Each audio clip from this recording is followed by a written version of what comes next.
Now, our next guest, let's bring him on.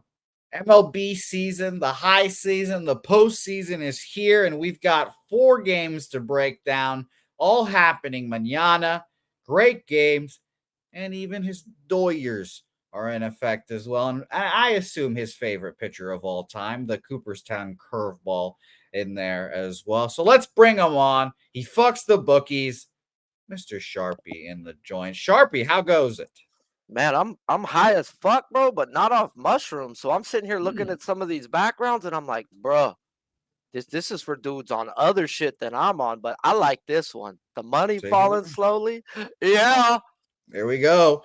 Here we go. See, now we switch it up. We're feeling good. Billy brings those trippy vibes. Now we're just here for that cold hard cashola here now. So appreciate everyone again for watching. We're going to talk about these MLB games. I'll set a table. Sharpie will cook on these pitchers. Now, I kind of guessed here about what the pitching matchups would be for the rest of the series. We obviously have game ones. Some of them are unconfirmed, but they're listed on the bookies or on the books. So I'm using them as confirmed. So let's get right into it here, and let's talk about maybe the most interesting series.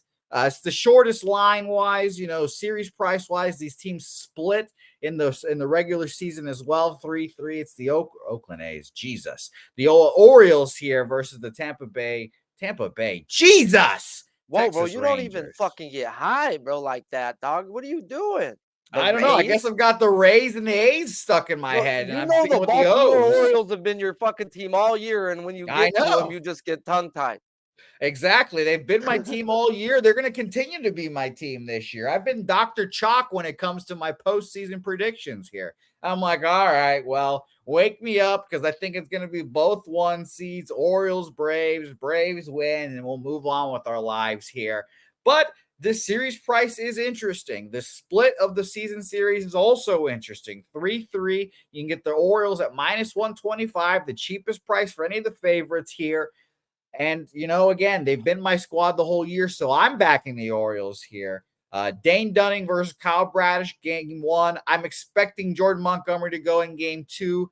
We'll see what the Orioles do for game 2, because that's going to be the real decision. I think they should go John Means and then go Grayson Rodriguez game 3. But we'll see what they do, and then we expect Nathan Eovaldi back in game 3. And who knows what happens game 4 and 5. So those are my first 3 assumptions there. We'll go batters-wise, and I'll let Sharpie cook on some pitchers here. Just weighted runs created plus-wise rankings for both of these squads. The Texas offense is obviously high. That's kind of been their calling card this whole season. 4th, 114 weighted runs created plus in this league against right-handed pitching this season. 5th against left-handed pitching, 115. So basically the same. Very good is the summary of that. Orioles are okay against righties, 102 weighted runs created plus. It always seems like they're scoring more, though, I'll tell you that. Against lefties, 112 weighted runs created plus is 8th best. Maybe a warning sign for good old Jordan Montgomery, who has made himself a shitload of money this postseason. I'm interested to hear what you have to say here, Sharpie. In game 1, I'm leaning towards Orioles -1 here.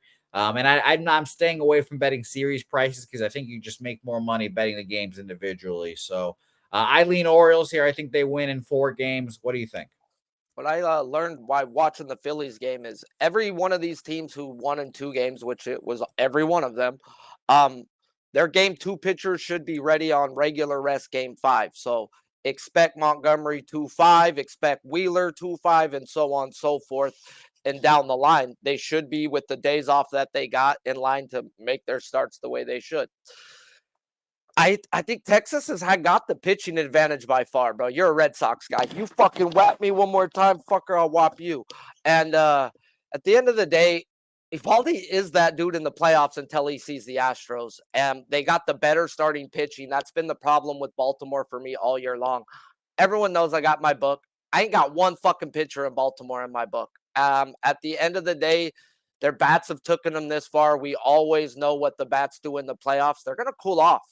Bats cool off in the playoff, pitching wins. Now, Baltimore does have the fucking bullpen advantage, But Bochy is a dog, bro. We're going to talk coaching advantage. There is no fucking question.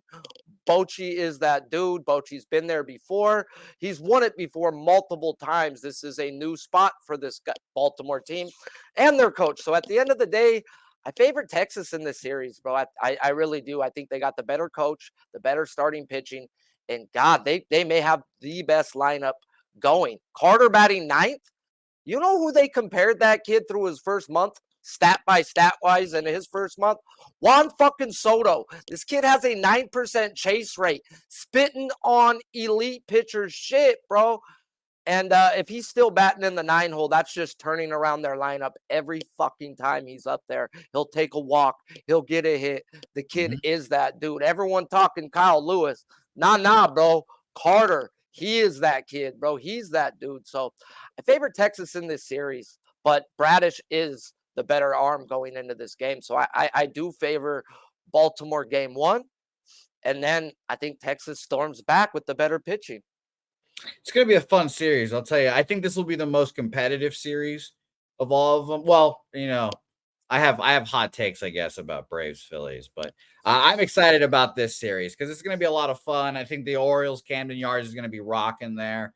I think it's going to go Orioles win the first 2 at Camden because it's going to be a tough place to play, and then they'll find a way to win one in Texas, which I maybe end up going to one of those games. Before we go to the next game, they played in Seattle, bro. I don't know if any place gets louder than Seattle in that last week of baseball when you can't hear your own pitches and shit. So these Texas guys should be ready. This environment should not fuck with them. They should be ready. Now their bullpen is the problem, bro. But Bochy's been going to Heaney and Martin Perez. So it's just like he knows it's a problem, and he's been going back-to-back pitchers. So this game may just be fuck Dunning. You need to go as long as you can. You may just get your ass kicked today, and we're still going to leave you out there today because, you got to go 5 for us. So if he's good, then cool, but Bochy's probably going to make him go 5, bro. Yeah, I would agree. He's been the manager the whole year that has used his starting pitching the most because he knows his bullpen's horrible. But here's the thing. The Orioles bullpen has been great all year, but without Bautista, it's really taken a hit, and he was just a 9th inning stopper, and we could say who has the worst bullpen. You could say the Rangers have the worst bullpen, but I mean, when it comes to the 9th inning, and if the Orioles are leading a game, it's gonna get dicey. It's gonna get dicey for sure. So both ways. Exactly. Chapman loves blowing playoff games. He loves it. He'll sit there and smile about it too. It's great. Bochy didn't want to use him on back-to-back days. In games that he had to win. So that's how bad their closer is. We can't go to you on back-to-back days in must-win spots. Like, fuck, great. Thank you. Will Smith coming at you very soon in this series as well.